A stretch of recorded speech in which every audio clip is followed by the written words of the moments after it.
Olá! Hoje nós vamos falar sobre o direito de ir e vir frente às limitações impostas pelo Estado, sobretudo durante a quarentena do coronavírus.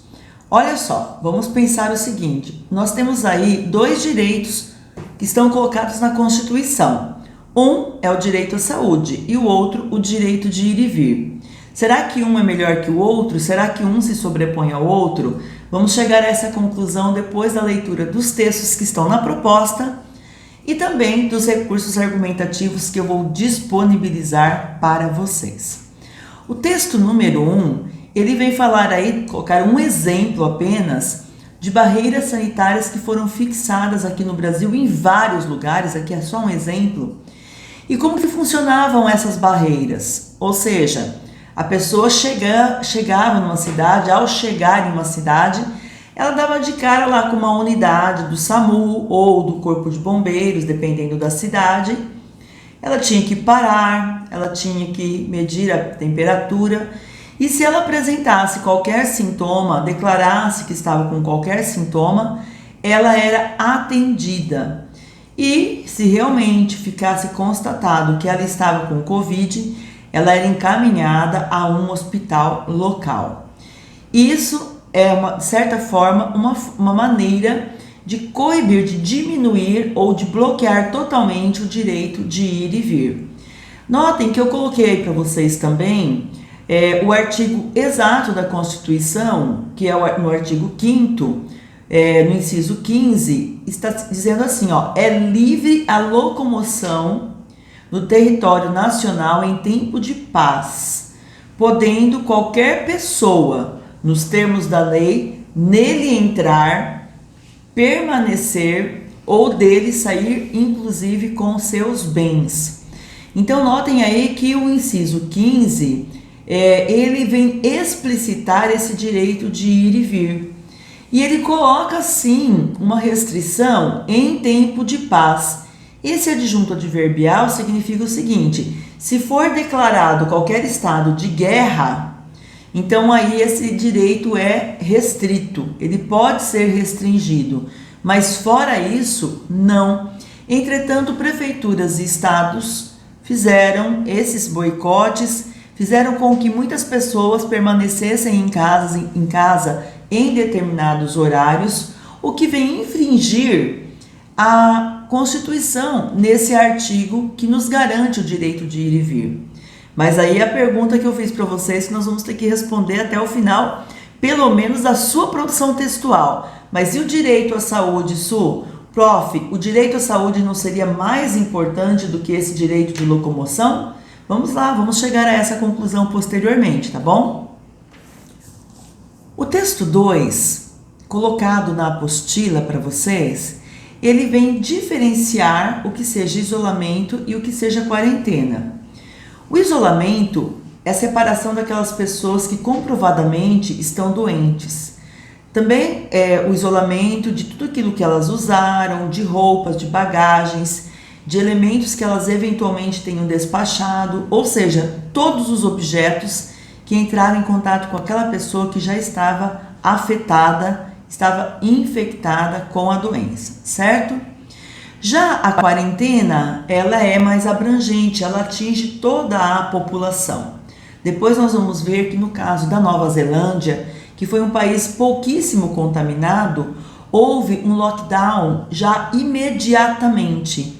E isso impediu, isso fez com que a doença fosse contida e pouquíssimas pessoas foram afetadas, foram infectadas.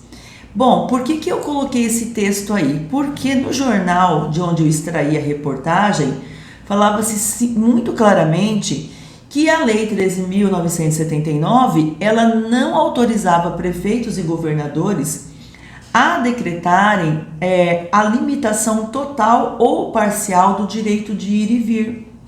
Ou seja, eu poderia até estar em quarentena, estar participando dessa quarentena como cidadão que eu sou, principalmente porque muitas atividades foram cessadas, como atividades escolares, algumas empresas, o comércio em algumas cidades, mas isso não me impediria de ir e vir. Eu estaria isolado, mas isso não impediria, de repente, de eu me locomover até o hospital. Eu posso estar em quarentena, mas isso não me impediria de me locomover para ir a um mercado, a uma farmácia, por exemplo, certo? Então, a lei determinava, sim, o isolamento para quem estivesse doente, a quarentena para que aquela pessoa que não sabe que está doente não passasse a doença para outras pessoas. Tudo bem, mas a lei não permitia que prefeitos e governadores nos impusessem a limitação do ir e vir. Entretanto, nós vimos aí algumas prefeituras que até decretaram toque de recolher, coisas do gênero, né? Indo aí contra a Lei 13.979. Pois bem, depois vocês vão tirar as conclusões de vocês e vão para a defesa da tese, tá bom? O texto 3 vem mostrar algumas medidas que foram tomadas para inibir o ir e vir. Um exemplo foi a proibição de cultos religiosos. Eu achei meio exagerado, né? Imaginava que poderia ter o culto, ter a missa, ter a reunião religiosa com a restrição de número de participantes. Não imaginava que eles iam simplesmente decretar que as igrejas tinham que estar fechadas. Pensava que poderia ser feito o culto religioso num lugar aberto, mas nós demos um jeitinho, né? E logo as televisões começaram a exibir missas, momentos de adoração, cultos, e nós acabamos podendo fazer nossas celebrações religiosas em família, o que pelo menos lá em casa foi algo bem prazeroso. Então a gente teve a restrição de algumas coisas, mas também tivemos a oportunidade de fazer outras.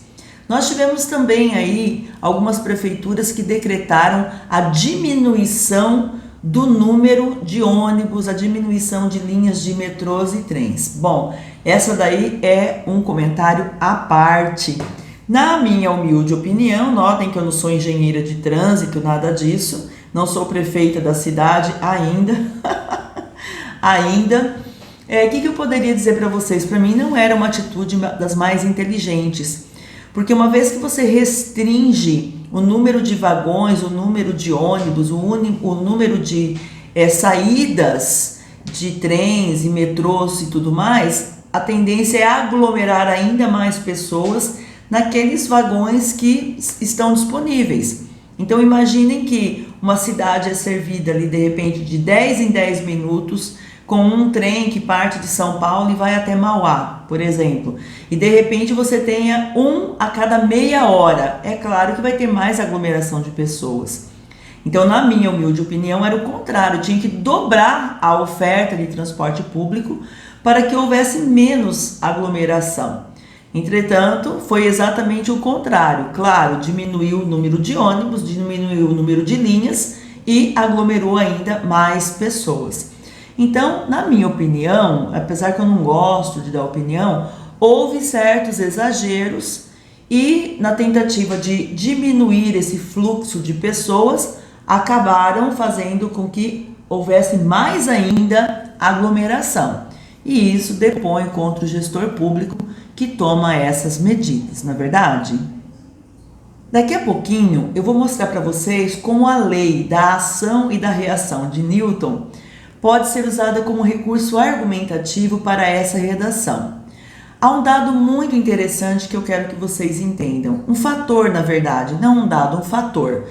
Veja, com a redução do ir e vir, você tem também o que? Uma redução, uma contração, uma intimidação das relações comerciais. Então imagine ali uma praça em que há um vendedor ambulante, uma lojinha, uma lanchonete, e de repente todo aquele fluxo é contido, é retido em casa, e você já não vai vender mais o cafezinho, não vai vender a coxinha, o pastel matinal, você já não vai vender tanto aquele brinquedinho que o ambulante vende ali na porta de um metrô. A pessoa que tem uma loja de telefonia naqueles corredores de uma estação de trem ou de ônibus já não vai vender película, já não vai vender capinha. Então, a tendência dessa restrição do ir e vir é também um enfraquecimento do comércio. E, consequentemente, o que aconteceu aqui no Brasil? várias empresas, sobretudo aquelas relacionadas ao setor de alimentação, elas fecharam e o desemprego aumentou. Então, se por um lado nós queremos restringir o ir e vir por conta das questões de saúde, nós também temos o debate aí sobre as questões financeiras. Então hoje, por exemplo, nós estamos aí na casa dos 13% de desempregados aqui no Brasil. E isso muito provocado por conta aí da pandemia e da restrição de ir e vir. Então vocês vão falar exatamente sobre isso. Olhem aí que o nosso recorte temático diz respeito exatamente a essa situação. O direito de ir e vir frente às limitações impostas pelo Estado. E aí, você vai dizer que é mais importante o ir e vir ou a preservação da saúde? Ou você vai conseguir provar que uma coisa pode sim conviver muito bem com a outra. Eu posso ir e vir e mesmo assim manter-me saudável. Vamos ver por onde você vai trilhar, qual vai ser a sua tese, tá bom? O texto número 1, que nós temos aí para os recursos argumentativos, tem uma frase muito interessante da obra O Pequeno Príncipe. E diz assim, é preciso exigir de cada um o que cada um pode dar. No momento da quarentena, algumas pessoas não obedeceram o comando de ficar em casa, o pedido de se ficar em casa, e elas transitaram por aí livremente. Sim, vamos pensar num médico, vamos pensar num atendente de um hospital, em um enfermeiro. Essas eram pessoas que precisavam se locomover, elas precisavam exercer esse direito.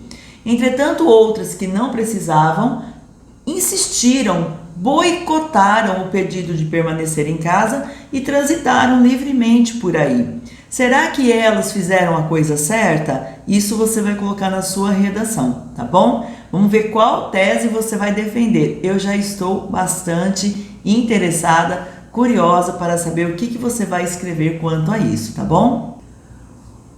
Outra dica que eu dou para vocês é usar como recurso argumentativo a gripe espanhola. Olha, naquele momento as autoridades se calaram sobre o problema, sobre a situação.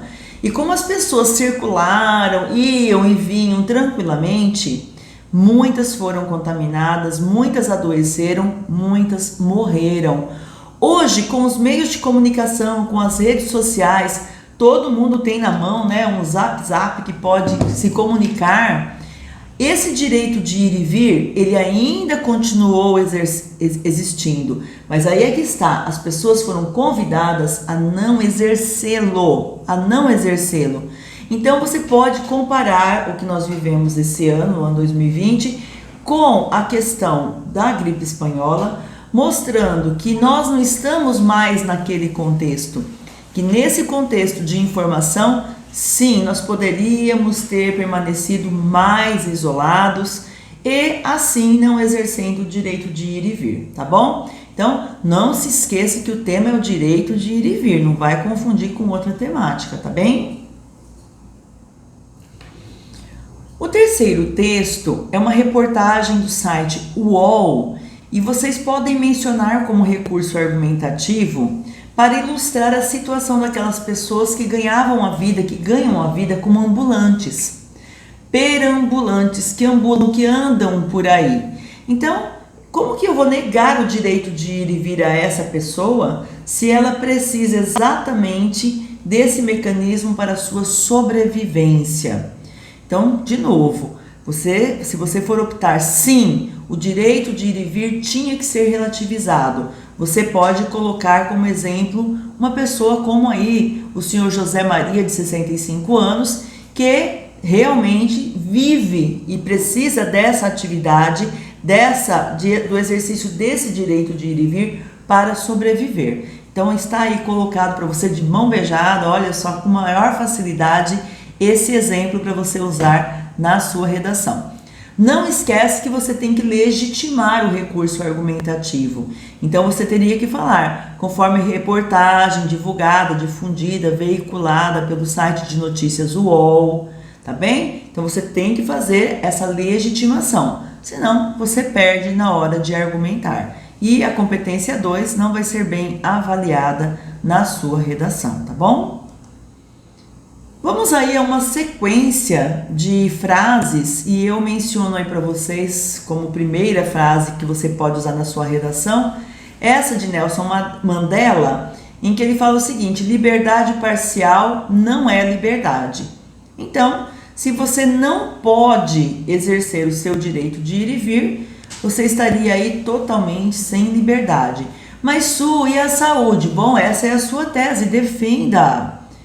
Certo? Então eu não estou aqui para dizer qual é a minha opinião. Eu quero apenas colocar frases, colocar ideias e você vai colher aquela que realmente interessa para a defesa da sua tese. Nós temos aí várias teses possíveis. As mais fáceis, contra a limitação do direito de ir e vir. Outra, favorável à limitação do ir e vir. Olha, sou contra essa limitação, mas se ocorresse, aí que vem uma outra tese. Então, vocês estejam livres aí para defender a tese que vocês quiserem, tá bom? O segundo pensamento vem aí do Juarez Alves, que ele fala o seguinte: o governo que não cuida da saúde é um governo doente. Obviamente, quem usasse essa frase seria para realmente apoiar a limitação do direito de ir e vir, e assim favorecendo os aspectos da saúde. Então você tem aí uma citação bem legal para você colocar. De preferência, seria interessante que vocês qualificassem o filósofo, né? Dissessem que ele é brasileiro e tudo mais, tá bom? Coloquei para vocês aí um provérbio árabe que diz o seguinte: quem planta tâmaras não colhe tâmaras. Tamareiro demora um montão para crescer e dar frutos. Então, vocês podem usar essa frase para indicar o seguinte: que uma atitude minha hoje, eu posso não colher os frutos amanhã, ou hoje ainda, né? Nesse mundo que nós estamos aí de tanta ansiedade, eu planto hoje, já quero colher hoje, mas eu vou colher isso no futuro, eu vou colher isso mais à frente. Então notem que muitas nações aí que já plantaram tâmaras hoje, ou seja, adotaram já medidas restritivas rapidamente, elas foram ao longo do processo colhendo os seus frutos. E aí nós temos como exemplo a Nova Zelândia, como já falei, que plantou hoje e foi colhendo ao longo de todo o processo frutos positivos, tá bem? Então vocês podem usar assim esse recurso argumentativo, tá bom? Podem usar também a frase do filósofo britânico Herbert Spencer, que diz assim, a liberdade de cada um termina onde começa a liberdade do outro. Então veja, se eu não me resguardasse, se eu continuasse exercendo a liberdade de ir e vir, eu com certeza estaria restringindo a liberdade do outro, de fazer melhor o seu trabalho. Então vamos imaginar que se eu, em plena época de quarentena, pegasse ônibus ali para passear, para ir visitar um parente, para tentar fazer uma compra nas lojas que ainda permaneciam abertas, eu poderia estar tirando lugar num ônibus, no trem, no metrô, daquele profissional da saúde ou daquela pessoa que trabalhasse dentro de um hospital. Então, eu estou exercendo a minha liberdade de ir e vir, certo? Mas às vezes você estaria tirando a liberdade do outro. Então, eu preciso, sim, muitas vezes, abrir mão da minha liberdade em nome daquele outro que está ali exercendo uma atividade necessária, tá bom? Então é uma frase interessante para vocês usarem e refletirem também sobre esse contexto, com a palavra liberdade bem associada ao direito de ir e vir, senão fica incoerente a citação. E aí você não vai ter nota máxima na competência 2, tá bom?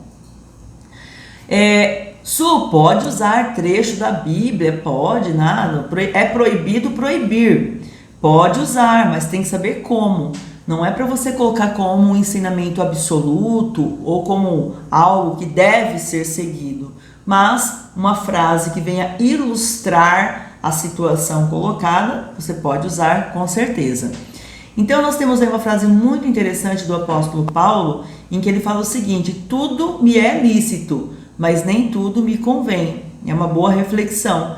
Eu posso ir e vir, sim, mas isso me convém? Será que eu não vou estar me colocando em risco ou colocando as pessoas em risco também? Uma boa pergunta. Vamos imaginar uma outra situação fora de quarentena, porque eu falei demais sobre quarentena e não é esse o tema. O tema é realmente o direito de ir e vir e as limitações impostas pelo Estado. Eu me lembro que na época da Copa do Mundo, alguns bairros ficaram quase que lacrados, porque eles eram locais de competição, locais de jogos da Copa. Então, será que eu poderia ir e vir e dizer, essa rua aqui é pública? E o guarda falaria para mim, não, mas ela é pública, mas ela está reservada para o ir e vir das pessoas relacionadas ao jogo. Então, se o senhor não é da equipe técnica, não é jogador de futebol, não é da equipe de limpeza, não está relacionado, você não pode trafegar livremente. Se o senhor não mora aqui na região, não pode trafegar livremente. Então, muitas vezes, existe sim a necessidade da restrição dessa liberdade. Então, é lícito ir e vir, mas nem tudo me convém, porque naquele momento há uma restrição de trânsito, há uma restrição devido a uma situação de saúde. Então, tá aí uma frase que vocês podem usar também, tá bom? Coloquei o Carlos Drummond de Andrade para vocês. No meio do caminho tinha uma pedra. Qual pedra? A pedra da limitação de ir e vir. Então vocês podem sim, convergir para esse tema, a pedra, a famosa metáfora aí de Carlos Drummond, para falar sobre tudo aquilo que não nos agrada, aquilo que pode ser um obstáculo para nós nas mais variadas situações, tá bem? Coloquei para vocês o artigo 196 da Constituição Federal. É um artigo que garante, o direito à saúde. Então, a saúde é direito de todos e dever do Estado, garantindo mediante políticas sociais e econômicas que visem a redução do risco de doença e de outros agravos, e ao acesso universal e igualitário às ações e serviços para sua promoção, proteção e recuperação. Então, as prefeituras e os estados, com base nesse artigo 196, eles sim adotaram barreiras e muitas vezes proibiram as pessoas de ir e vir em determinados horários ou em determinados locais. Como já falei, foi o caso de instituições religiosas, escolas, comércio em alguns momentos. Então, em nome desse artigo, muitas ações justificadas e injustificadas aconteceram. Aí vocês vão trabalhar com esses justificadas e injustificadas dependendo da sua tese. Coloquei para vocês aí também o filósofo Aristóteles, em que ele coloca a seguinte frase: o homem tem uma natureza social e política. E com essa natureza social, muitos quiseram permanecer com o seu direito de ir e vir em prática, e simplesmente se negaram às limitações desse direito de ir e vir. Foram para praças, foram para locais públicos, não ficaram preocupados em aglomerar. Por quê? Porque essa minha natureza social falava mais alto. Eu queria sim aglomerar, Eu, Suzana, não, mas eu quero dizer assim, de forma genérica. Então também aí é uma frase que vocês podem usar para criticar as pessoas que insistiram em boicotar a limitação e também para falar que o ser humano necessita desses momentos de sociabilização, segundo o filósofo. É um salvo-conduto que vocês vão dar às pessoas que trafegaram e foram para lá, para cá, e foram, voltaram e tudo bem para elas, Coloquei para vocês aí a terceira lei de Newton, que diz assim: a toda ação há sempre uma reação oposta e de igual intensidade. Então, aquelas pessoas, aquelas cidades que não adotaram nenhuma forma de limitação do direito de ir e vir, e as pessoas trafegaram para lá e para cá, foram cidades que tiveram um número maior de infectados com o coronavírus e, portanto, as pessoas acabaram tendo a reação. Maior número de infectados, maior número de mortes também, infelizmente. Você também pode mostrar que aquelas regiões em que houve maior isolamento, houve um menor número, Então, essa lei de ação e reação é uma lei muito interessante para vocês aplicarem a essa temática. Para encerrar o conjunto de frases que eu selecionei para vocês, nós vamos refletir aí sobre o que falou Mário Sérgio Cortella. Ele fala o seguinte, que ética é a concepção dos princípios que eu escolho, moral é aquilo que eu pratico, é a sua prática. Então, moralmente falando, muitas pessoas que poderiam ter exercido a limitação, elas se colocaram nas ruas e exerceram o papel que eticamente elas juraram exercer e manter durante a sua vida profissional. Então quero deixar aqui registrado, meu grande agradecimento, a minha gratidão e a nossa gratidão, a gratidão das pessoas em geral, a médicos, enfermeiros, bombeiros, policiais, as pessoas que atendem nos hospitais, de faxineiro, porteiro, diretores, todos aqueles que eticamente e também no seu campo moral atenderam as pessoas e não ficaram em casa, porque aí nós temos o inverso. Aqueles que deviam ficar, eticamente, deveriam ter permanecido lá quietinhos em casa. E aqueles que tinham a obrigação moral e ética de servir a população, fizeram isso com bravura. Uma salva de palmas para eles, tá bom?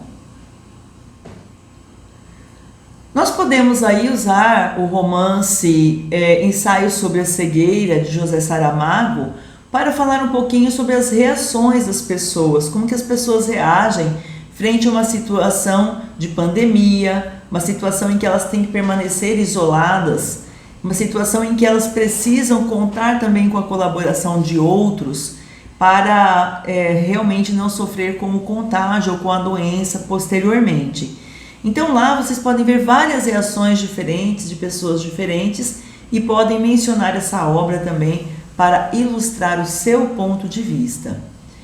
Vocês podem mencionar também os movimentos anti-vacina, que foram movimentos que exerceram, principalmente nas redes sociais, uma certa pressão para que as pessoas pudessem permanecer com o direito de ir e vir sem limitações.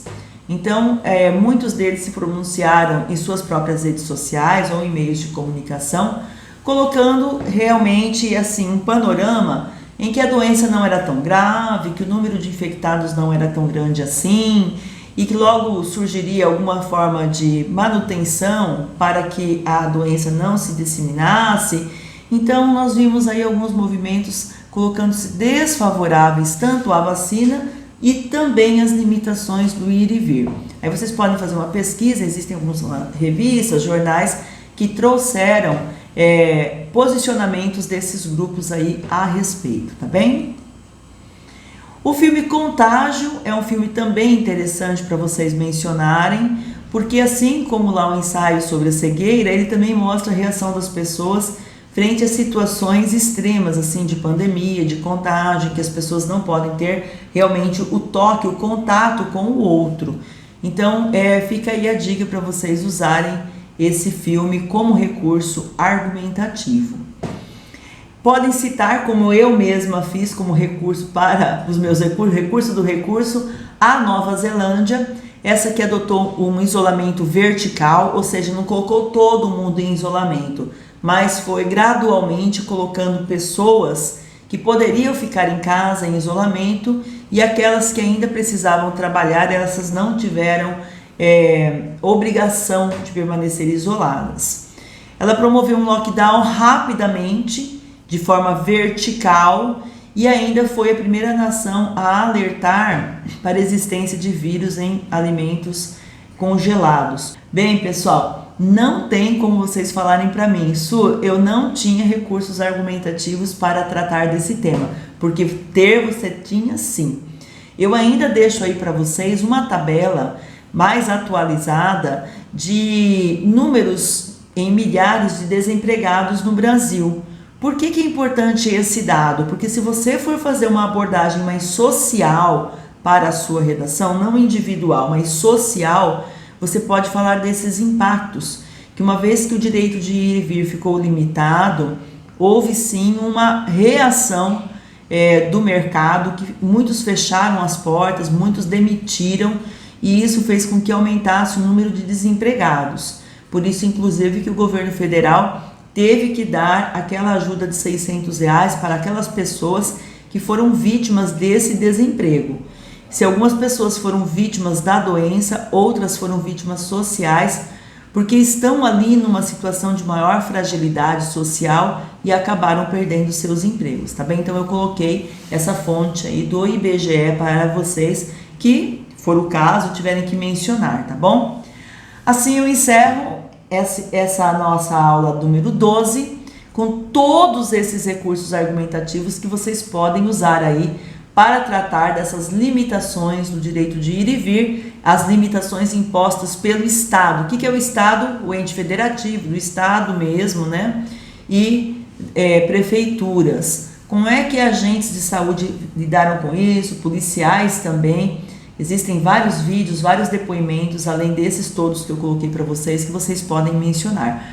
Boa redação, estou super curiosa para ver o resultado disso, tá bom? Grande abraço!